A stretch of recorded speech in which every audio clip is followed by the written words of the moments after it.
It's been a really good decision on our part to go with the Encore program.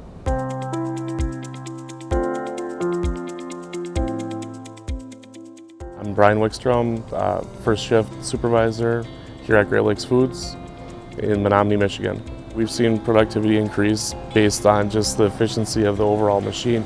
Previously our equipment was very run down, very old.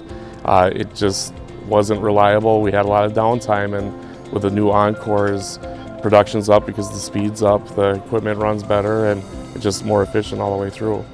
I think the Encores, with overall productivity, over doubled compared to our previous equipment.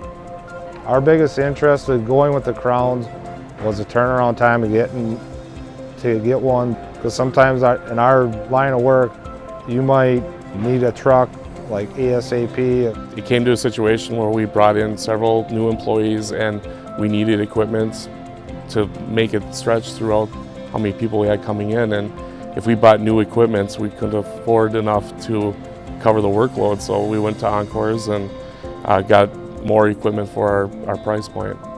It's been a really good decision on our part to go with the Encore program.